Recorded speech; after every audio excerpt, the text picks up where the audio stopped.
Hi, I'm Ryan. I'm here to talk to you about international relations theory. In the last video, we looked at the origins of human organization. We heard from authors such as Thomas Hobbes, who said that humans are inherently violent. It's human nature that's the problem. And we need a Leviathan, a strong centralized state that can impose order on its subjects. Uh, and the Leviathan can guarantee order and security. Then we heard from Jean-Jacques Rousseau, author of The Social Contract, a text which partially inspired the French Revolution.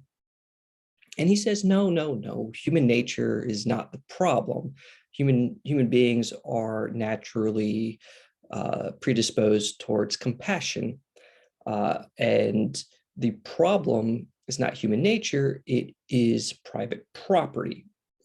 Uh, if you recall your French history, some of the causes of the French Revolution were that the aristocracy was incredibly wealthy and the average person they did not get their fair share of the wealth. Um, so they decided to revolt. And so Rousseau says, hey, we need a contract between all of mankind, um, a contract with the state. We create the state, and the state tempers our impulses to hoard resources, to be unequal in our distribution of resources.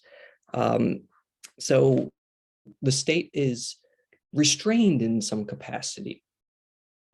Now the question is, do either of these Hobbesian or Rousseauian methods temper human violence? Well, it's something that we can look at scientifically. Um, Today, I want to look at one of the versions of restraining human beings, and that is very Hobbesian. That is the empire, a centralized state that imposes order on its subjects, but also, it sort of makes room for everyone. Now, if you recall in the last video, human beings tend to be kind of violent. But in the beginning, it wasn't all violence and selfishness. We were altruistic. I didn't mean to imply in the last video that that human beings are only selfish and only violent. We cared about our offspring. They received 50% of their DNA comes straight from us, the parent. We want that DNA to survive after we die, a la Richard Dawkins' The Selfish Gene, 1976. Highly recommend that book. We want our genes to survive. So we give up some of our selfish tendencies and we give some of our resources to our kin. After we invented agriculture, however, or I should say discovered, we started to expand our altruism to our immediate neighbors. We developed the food surplus. And when we have more food than we need to survive, then we're more likely to survive the winter months. So we look across, the village and we see that one of our neighbors doesn't have enough food to survive the winter months. So we give that neighbor some of the food. That neighbor might only have 10% of our genes, but still we want those 10% to survive. So we're willing to do that. Again, Richard Dawkins, The Selfish Gene. This creates feeling of community, and feeling of community creates society. We haven't gotten to altruism towards strangers yet. We have a long way to go, but we're sort of getting there. So wheat was the first revolution, and about 10,000 years ago, we started development or settlements around wheat. Essentially, we invented beer, and the again, the agriculture created the surplus, which created private property. And then we started running into problems. How do you manage private property? How do you keep it safe from the elements? How do you keep it safe from thieves? This is a problem we are still working on. One way to protect private property from both the elements and thieves is to build walls. So takes a little bit of time to load sometimes.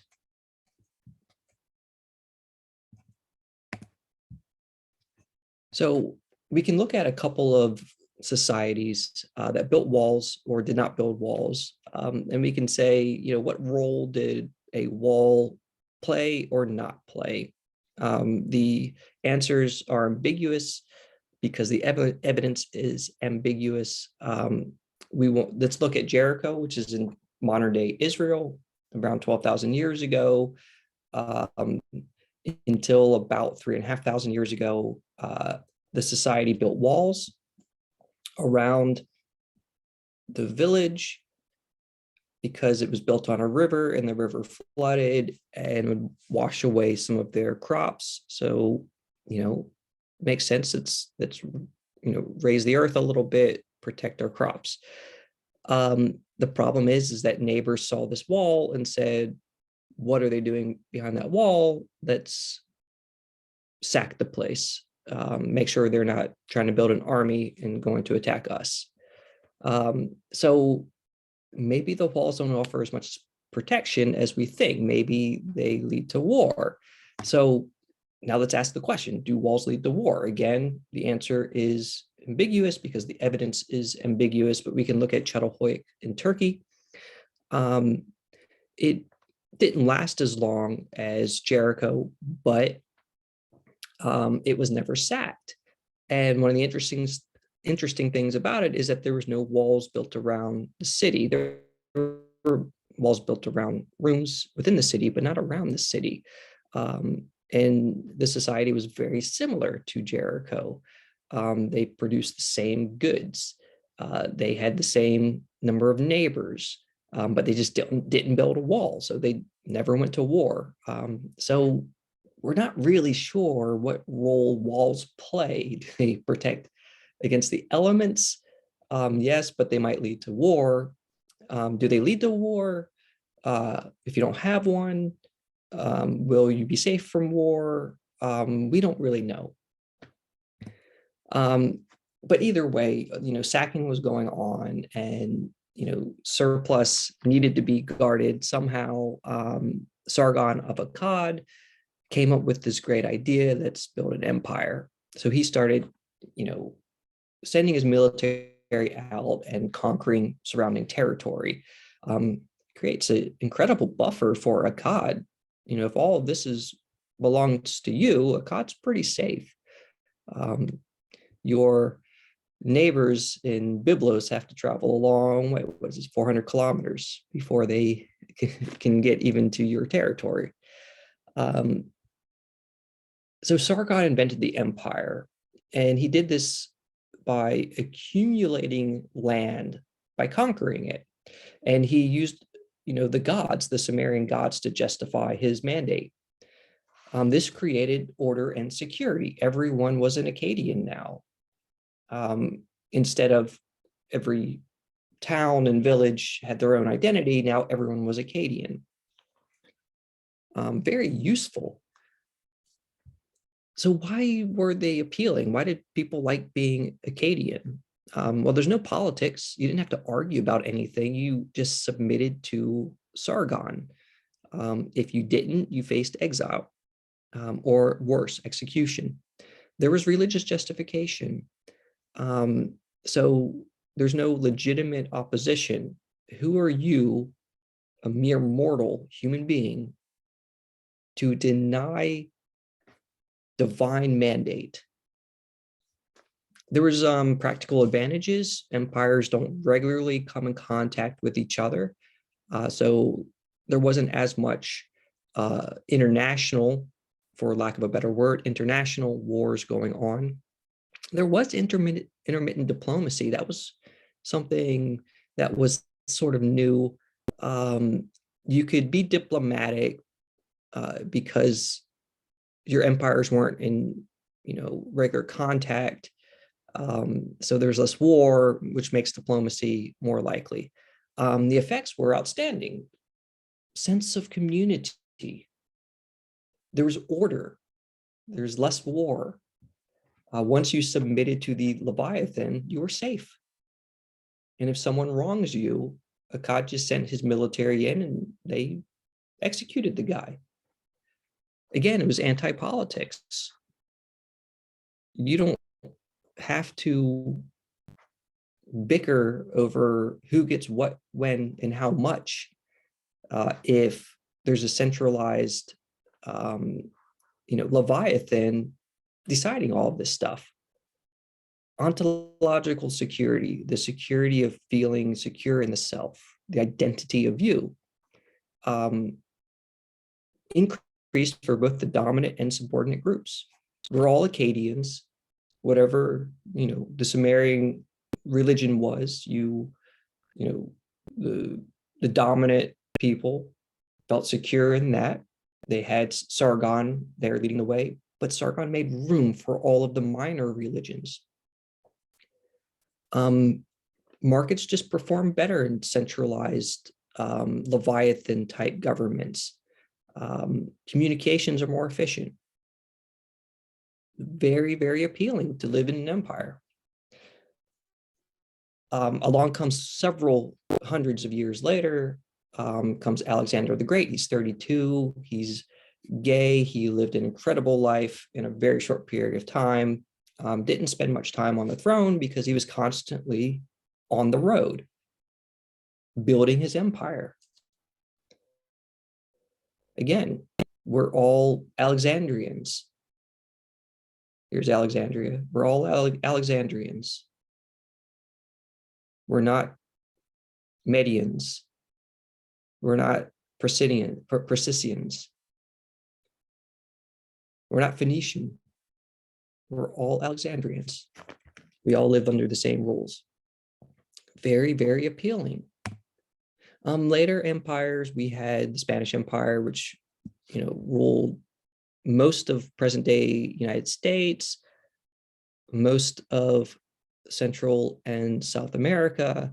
The British Empire ruled the rest of modern day United States and Canada, big chunks of Africa, the Indic region.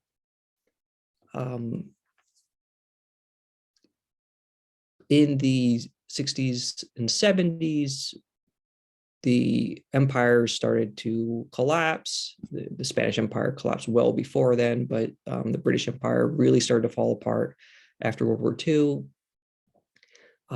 So it was less appealing. Napoleon, didn't fare so well. So maybe empires aren't as attractive as they initially seem in these earlier slides. What about modern empires? Some people say that the American Armed Forces is a modern day empire. We have military bases. The country of my birth has built military bases all over the place, mainly in Germany, Japan, South Korea, but we also have bases in almost every other country. I don't really see too many of them in Papua New Guinea, the Democratic Republic of the Congo, Central African Republic, but in most countries that there is an American military base. Are we exporting American ideas to other countries via our military? It's a question. It's a political question. Feel free to, take a stab at answering it.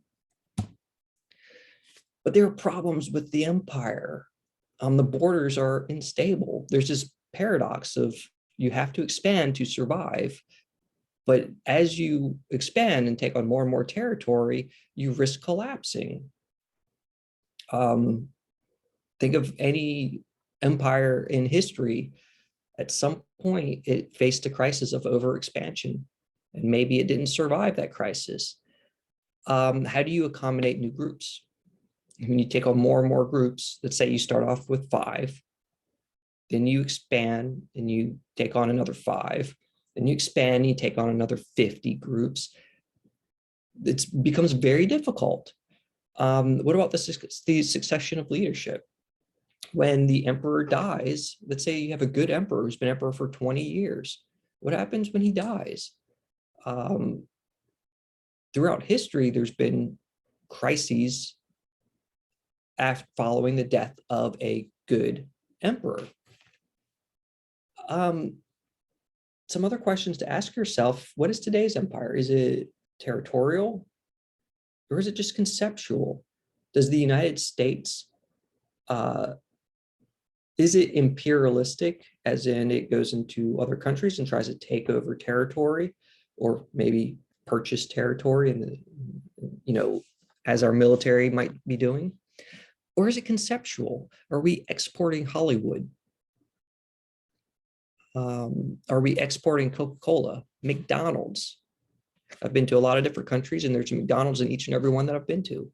Very weird, very weird. Our empire is bad. And if so, does that mean that whenever we call something an empire, that we're really just using a bad word? That empire is just a metaphor for something that we don't like. Ronald Reagan famously called the Soviet Union the evil empire. Now the question is the emphasis on the word evil or the word empire? I say the emphasis should be on both, that they're both one thing to Ronald Reagan. An empire is evil, and the Soviet Union is an evil empire. Sort of redundant, but that's what I believe. Some people argue that globalization and democratization are just other words for empire building. George W. Bush was really big into the idea of state building. He went to Afghanistan, wanted to export democracy to the Middle East. Didn't work out very well for him. A lot of his critics said that he was imperialistic. Again, are we just calling him an empire builder because we don't like the word empire, because it's a bad word? Something for you to consider. I'm not here to do that. That's for you to do. Globalization.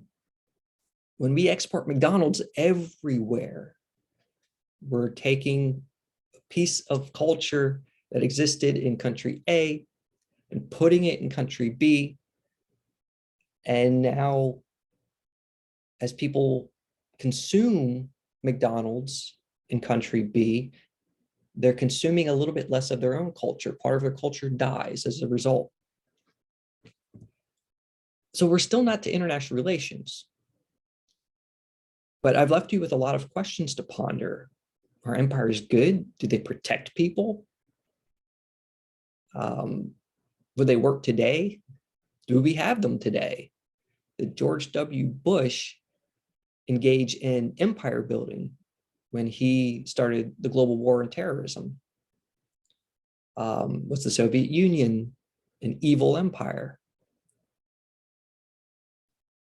Today, is the military, the United States military, an empire builder?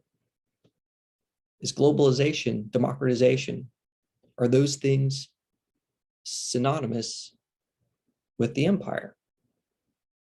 Well, stuff for you to consider. In our next video, we're going to be looking at the loss of empires, how they collapsed.